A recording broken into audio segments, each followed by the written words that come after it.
Hello, my beautiful Geekables. Welcome to my new subscribers, and hello again to my returning subscribers. For those of you that don't know, I have recently started to dive into my anime journey. And my anime journey is fairly new, but I can't say I'm a novice, because I'm not. I wouldn't say I'm a newbie, because I'm also not. I'm sort of in the beginning stages, and I say that because I know a lot of characters. I know a lot of stories. I haven't watched it well enough to say that I am well versed in anime like I am with, like, say Arrow, say Marvel, say Star Wars. I'm not a Padawan in those anymore. Harry Potter, that's there. I'm not a Padawan. Not anime. I am. I'm still learning. I have a lot of questions. There's shows that I'm starting on. There's shows that I'm in the middle of, but it's a community that I'm venturing into, and you all have been very wonderful with the welcomes, just so you know. So I'm loving that, by the way. Recently, someone at Geekable, family member, has asked me if I was going to start Naruto soon. I almost said it without the accent. And what you didn't know is that I had already started it. I'm only in season 1. I'm only about 4 episodes in. Now, I originally planned to do this anyway, but I wanted to wait for about 4 or 5 episodes before I did what I'm going to react to today. With anime, I've been watching the complete series Explains with the older animes, mostly because I know enough of, like, the characters and stuff that I have a gist of it. So it's not really spoiling it for me. It's sort of just helping me understand the world in a better way. So this way, as I'm watching it, I go, oh, that makes more sense. Oh, that makes more sense. So while there's certain things I'm all about, no spoilers, no spoilers. When it comes to anime, I'm willing to forgive a few of them because I kind of need them. That being said, this is the complete Naruto. Oh my God, I totally butchered that. Don't come for me. I told you I'm learning. This is the complete series timeline explained. Oh, I will get that pronunciation down. I promise. And CBR did it, and it's about 17 minutes long. Like I said, I've already watched a few episodes, so I kind of know some things, but I want to know a little more because I'm enjoying it. I really am. So watch along with me. Let's see. Let's see what I'm going to be surprised about, because sometimes when I did my 100 edits and I was reacting to those really got me into wanting to watch the show. And I knew at what point, at a certain point, I was like, okay, I have to stop watching these because I want to watch the show, and now it's starting to spoil stuff. When I get to that point, then I know I gotta cut it. This hasn't gotten there yet. So let's roll. You ready? All right. I did a lot of rambling to tell you that I'm just excited about it. Let's go. Right, has this ever happened to you? A group of your anime-loving friends start talking about strange things like Dragon Ball Z, One Piece, and Bleach. Then you just have to stand there and nod until the conversation drifts back to Marvel movies and whatever just dropped on Netflix. This used to be me. Chances are, one of the main anime your pals like to talk about is Naruto. You may have seen things like headbands with cool emblems on them, weird hand signals, and plastic shuriken with no idea what they refer to. Even if you wanted to solve this, it would require a commitment of hundreds of hours of TV watching that you might not have. Well, lucky for you, we have exactly what you need. A complete rundown of all the major characters, concepts, and story arcs in the first 2 Naruto series. Okay. So let's not waste any time and jump right into the complete Naruto ninja timeline. Let's go. I love that they do that. I just caught that he's holding Mjolnir. So first, let's do a little background on the Naruto world. We'll call this your Naruto 101 course. Okay. The world is filled with these hidden villages that contain supernatural ninjas. Knew that. These ninjas use energy called chakra to perform magical acts known as jutsu, primarily using hand signs. There's genjutsu that affects the senses, taijutsu that enhances physical abilities, and ninjutsu, pretty much anything that's not the other two. Before the series starts, the Hidden Leaf Village is attacked by a giant demon known as the Nine-Tailed Fox. This monster is defeated by the village's leader, called a Hokage. We then pick up 12 years later with a young blonde kid named Naruto who was orphaned by the Nine-Tailed Fox. Yes. He's a notorious troublemaker who does a lot of graffiti and wants to be a Hokage one day. One of his school instructors, Mizuki, tells him to steal a secret scroll and learn a technique from it to qualify as a ninja. It turns out that this was a trick to get the scroll. Mizuki tries to take it from Naruto and tells him why everyone in the village hates him so much. It turns out that the nine-tailed fox was only defeated by sealing it inside a child, and that child was Naruto. Enraged, Naruto defeats Mizuki using the shadow clone technique from the scroll. This move was so impressive that Naruto's friend Iruka gives him a hidden leaf headband that symbolizes the start of his ninja story. Naruto is then assigned to Team 7, which is sort of like a ninja apprenticeship. He's joined by his arch-rival Sasuke and his crush Sakura. Their teacher is a former Black Ops ninja named Kakashi, who loves to cover 98% of his face at all times. After a few tests that don't go too well for the trio, they're off on their first mission. While escorting a bridge builder into the land of waves, they're confronted by a pair of rogue ninja. The first is a giant sword-wielding warrior named Zabuza, who takes on Kakashi and the crew. The second is a silent assassin named Haku, who owes his life to Zabuza. They have a few confrontations that reveal quite a lot about our heroes. We find out that Kakashi and Sasuke both have the Uchiha clan Sharingan ability, which turns their eyes red and allows them to see others' chakra, among other things that we'll get into later. It also allows them to copy jutsus. While taking on Haku, Naruto learns that he has the ability to tap into the nine-tailed fox's chakra for a massive power boost. And Sakura learns that she will be standing on the sidelines looking worried for 90% of the series. It's good to rip that band-aid off early. The mission ends with Zabuza turning on his employers in grief-stricken rage over Haku's demise. Team 7 returns home for the epic Chunin exams arc. It's basically the ninja SATs, but a lot more violent. Like Harry Potter's Triwizard Tournament, other schools come to compete as well. It begins with a test where the goal is to see if you can successfully cheat at it. Then they get to the outdoor portion of the exam. The survival phase takes place in the Forest of Death and gets pretty dramatic. Naruto and Sasuke are taken on by a mysterious ninja who doesn't seem to be a student. He easily bests both and ends up biting Sasuke, which gives him a weird tattoo on his neck. They're then under the protection of Sakura, who bravely cuts her hair to save them. Sadly, this is one of her best character moments. The surviving ninja were then brought into the fighting tournament round of the exam. Sasuke and Naruto both move on to the next round, while Sakura and her best friend both knock each other out of the tournament. We also see the cold-eyed Neji go up against the innocent Hinata, both using a technique called Gentle Fist. Neji brutally takes her out, but she shows her true spirit. At this point, we'll make you a deal. If you go ahead and hit those like and subscribe buttons, we'll skip over the filler arcs in between the first two series. Make sure you turn on the notifications too, because otherwise we'll have to mention the episode where Naruto's a ninja babysitter. And nobody wants to see that. I subscribe, so why not? The biggest match involves a taijutsu expert named Rock Lee, who takes on the sand-controlling Gaara. His technique is completely unable to break through Gaara's defenses, but he continues to fight harder and harder. It's widely thought of as one of the best fights in the series, even if it ends with Rock Lee's defeat. With the prelims over, there's a bit of a break. Sasuke trains with Kakashi and learns his Chidori, or lightning blade technique. Naruto meets the perverted but brilliant ninja master Jiraiya, who helps him gain more control over his chakra. The final round of the tournament starts with Neji versus Naruto. Naruto wins the match and changes Neji's entire look on life because of his fighting spirit. Gaara does not have the same kind of reaction during his match with Sasuke, unfortunately. Sasuke's Chidori breaks through Gaara's defenses, but it reveals that Gaara might have a touch of demon sealed within him as well. Before we get to see how much, a smoke bomb explodes and the tournament stops. Turns out that creepy ninja from earlier was actually the evil Hidden Leaf exile Orochimaru, and he's invading. His Lieutenant Kabuto uses a jutsu to put most of the ninja asleep. Orochimaru takes on the third Hokage, but is horribly injured in the process. The Hokage seals Orochimaru's arms, making him unable to use any jutsu. Unfortunately, this costs him his life. Meanwhile, Naruto took on Gaara. Both ninja use the powers of the demons within them for a pretty epic match. Like Neji before him, Gaara is forever changed after his defeat to Naruto. It starts to be a theme. Two mysterious strangers from the evil Akutsuki organization then suddenly appear outside of the village. One was Sasuke's older traitorous brother Itachi, who slaughtered his entire clan.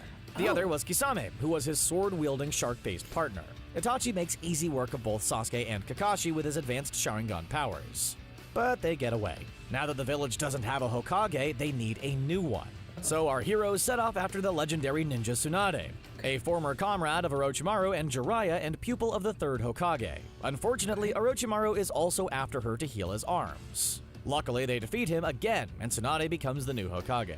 Sasuke then decides that he's not getting strong enough to avenge his family. He takes off to join Orochimaru so that he can expand his powers. Naruto teams up with several of his classmates to go get Sasuke. This ends with Naruto and a demonically transformed Sasuke having a showdown over his soul. Ultimately, the team fails to bring Sasuke in, and Naruto leaves the village to train with Jiraiya. Well, folks, we've now made it to the second series, Naruto Shippuden. Several years have passed while Naruto was training with Jiraiya. He's got a new attitude, new powers, and a brandy new outfit. There isn't a lot of time for him to reconnect with all of his old friends, though, because he's sent on a new mission. You see, all the way back in the Hidden Sand Village, Gaara has been promoted to their new leader, the Kazekage. He gets attacked by a pair of Akutsuki ninja named Sasori and Deidara. The latter nearly uses his explosives jutsu that he makes out of clay with his gross mouth hands to obliterate the village. Gaara saves the village but gets captured in the process. So Naruto, Kakashi, and Sakura are tasked with saving him. Naruto and Kakashi took on Deidara while Sakura teamed up with an old puppet ninja named Chiyo to stop Sasori. Sakura and Chiyo destroy Sasori and his army of puppets. It's a truly epic moment that foreshadows how awesome Sakura is going to be in the new series. That's not at all what happens, but for a minute there was hope, right? Ultimately, the team fails to save Gaara in time. His demon is extracted from his body for an unknown nefarious purpose, and he loses his life. Luckily, Chiyo and Naruto manage to bring him back. Kakashi has to be briefly hospitalized due to straining his Sharingan abilities, so the team is given a new leader, Yamato, and a new teammate, Sai. They're tasked with a covert operation to spy on Orochimaru, and possibly bring back Sasuke, though the ninja art student Sai was given a secondary mission to assassinate Sasuke. He was given this by the evil Danzo, an upper-level ninja in the village. In the end, Naruto and Sakura fail again to bring back Sasuke to the village. He's now even more committed to his mission of vengeance. Still, Naruto and Sakura refuse to give up on their friend. From there, the Hidden Leaf Village takes the Akutsuki threat more seriously. Two supposedly immortal members of the group, Kakuza and Hidan, are introduced. Hidan, the worshipper of death, manages to fatally wound a high-level ninja named Asuma. One of his students, the brilliant tactician and shadow manipulator Shikamaru, gets revenge on Hidan by destroying his body. He buries the immortal ninja and explains that he will be left there for all eternity to suffer for what he did to Asuma. Yeah, you don't mess with Shikamaru. Naruto and Kakashi manage to defeat the patchwork Frankenstein that is Kakuza with some epic teamwork. Kakashi marvels at his pupil's new abilities like the proud daddy he is deep down. Still, the Akutsuki is stealing more tailed demons and gaining power, despite losing members like they're at Willy Wonka's chocolate factory. Back at Orochimaru's lair, Sasuke decides to turn on his master, who was only using him to steal his body anyway. Sasuke defeats him and sets off to form his own team and get revenge on his brother at last. He starts off by freeing Shark Boy Suigetsu and getting him Zabuza's fancy giant sword. He also finds a female ninja named Karen, who of course falls in love with him. The last member of his team is Jugo, another of Orochimaru's lackeys. Sasuke finally tracks down his brother Itachi and has an epic showdown with him. As Itachi draws his final breath, the truth is finally revealed to Sasuke. It turns out that the reason Itachi destroyed the Uchiha clan was that he was ordered to by the Hidden Leaf Village. The Uchihas were planning a coup, and this was a preemptive strike. So Itachi was the Snape of the Naruto series all along. Naturally, Sasuke then decides to take revenge on the entire Hidden Leaf Village. Meanwhile, Jiraiya set off on his own mission to figure out what was going on with his whole Akutsuki thing. He confronts the leader of the organization, Pain, and it doesn't go well. You see, Pain is actually one of Jiraiya's old students, Nagato, who controls 6 of his former friends like superpowered zombies. They were all refugees from the Second Shinobi War long ago and formed Akutsuki to stop a similar conflict. Naturally, this ended in tragedy, and Nagato gave up his pacifist ways in order to start the ninja equivalent of Hydra, though it would appear that there's still a puppet master pulling the strings from the shadows. Well, puppet masters, but more on that later. Pain decides to attack the Leaf Village directly in order to take control of Naruto's demon. He succeeds in destroying the village and takes out several fan-favorite characters, including Kakashi and Hinata, who finally admits to being in love with Naruto just as she drops. Naruto, armed with new abilities and a greater mastery of his demon powers, defeats Pain. He then goes to talk to Nagato in person, where he renews the evil ninja's sense of hope. It's kinda like Naruto's superpower. Nagato then revives everyone who lost their lives during the attack, and Naruto is praised as a hero. The end, right? Not even close. The leaders of the various ninja villages decide to hold a big summit on what to do about the Akutsuki situation. As you can probably guess, it doesn't go well. The meeting is interrupted by Akatsuki agent Zetsu, who looks like a person whose parents are a Venus flytrap and an Oreo cookie. Then Sasuke and his team attack the summit as well. This officially preludes the Shippuden endgame with a massive event known as the Fourth Shinobi World War. Oh shit. Sasuke continues his quest for revenge by confronting Danzo. He forces Danzo to admit that he was the one that forced Itachi to take out their clan. Then he reveals that his body is covered in the Sharingan eyes of the doomed Uchihas. Sasuke defeats Danzo, but he attempts to use Karin as a human shield. Shit. That doesn't prove to matter much to Sasuke, though, as he stabs Danzo right through Karin's body. Then, if things hadn't gotten dark enough, Sakura pleads with Sasuke to let her join him. He tells her that if she'll finish off Karin, she can come along. Sakura refuses, and Sasuke tries to attack her. Luckily, Kakashi manages to stop his former pupil, blaming himself for how horrible Sasuke had become. Weirdly enough, Sakura still swoons over him. He really has that Kylo Ren irresistible man of evil thing going on. That's definitely not healthy. Meanwhile, it's revealed that Tobi, Akatsuki's silly mascot, has been the evil ringleader all along. He teams up with Kabuto to create a giant army of 100,000 Zetsu and a bunch of revived ninja zombies. Thus begins the Fourth Shinobi World War.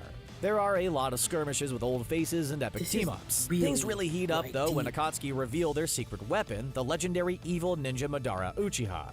In possibly the most epic moment in the entire series, Madara takes on the entire allied army single-handedly. Meanwhile, Kabuto makes the terrible mistake of resurrecting Itachi. He fails to control him and loses to the team-up between the reunited Uchiha brothers. Defeating Kabuto destroys his jutsu, and all the ninja revived by Akatsuki rest again. Itachi finally reaches closure with his brother, and the war turns for our heroes. Only for some reason, Madara doesn't disappear. If things weren't painful enough, Kakashi discovers the horrifying true identity of Tobi.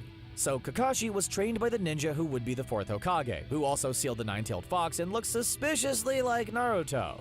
His teammates were the Naruto-esque Obito Uchiha and Rin, who was, you guessed it, just like Sakura. During a mission, Kakashi loses an eye, and Obito is viciously wounded.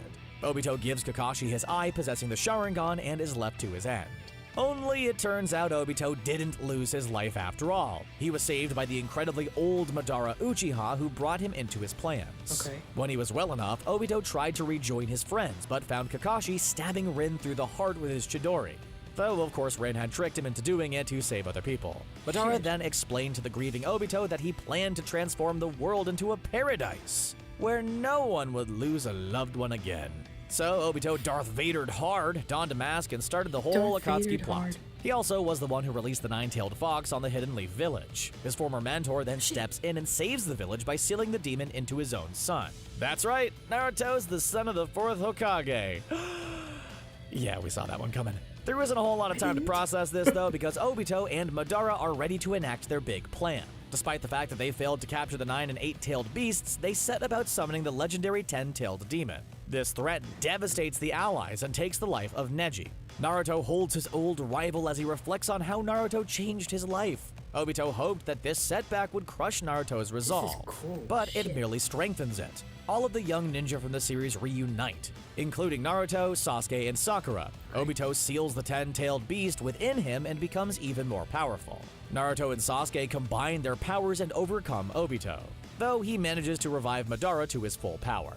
He eventually seals the 10-tailed beast into himself and becomes insanely powerful, which is really a trend at this point. Kakashi manages to bring Obito back around to the good guy's side, which is also a trend. It doesn't matter though, because Madara launches his infinite dream technique. This connects all life together into a shared dream state. Madara smiles at his victory, but is stabbed through the chest by Zetsu. That's right, Madara wasn't the ultimate bad guy either. Turns out it was actually Princess Kaguya, the ancient godlike being who was the first to use chakra. She's been imprisoned for millennia and has manipulated everyone to secure her revival. You basically need a chart to follow this full plan. Team 7 manages to defeat her with Obito's help and finally saves the world. Not that they get to rest long though. Sasuke and Naruto go off to have their final battle. Naruto wins both the showdown and the ultimate ethical conversation about hope versus darkness. They return home, where Naruto is eventually made Hokage. He also marries Sasuke at last, and they live happily ever... What? Sasuke and Naruto don't end up together? That's just silly. That would be like Hermione Granger ending up with Ron Weasley instead of Harry Potter. Nonsense. Anyway, Sasuke ends up with Sakura, because that sends a healthy message. Naruto, on the other hand, finally lands Hinata and has a pair of kids. Though that story is a different anime entirely. So, really? What does all this amount to? It's a story about always fighting for your dreams, never giving hope, and never giving up on friends. I like so, it. There you have it, everything you need to know about the Naruto timeline. Nothing quite compares to watching the anime, but we hope it helps. Which part was your favorite? Let us know in the comments, and don't forget to like and subscribe for more from CBR. Thank you, CBR. I have to thank you, CBR, because that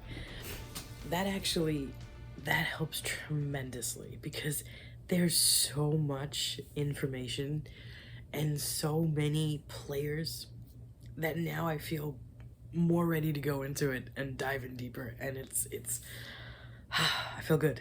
All right, my geekables. Oh, I'm excited. I want to go continue to watch it now. I'm excited.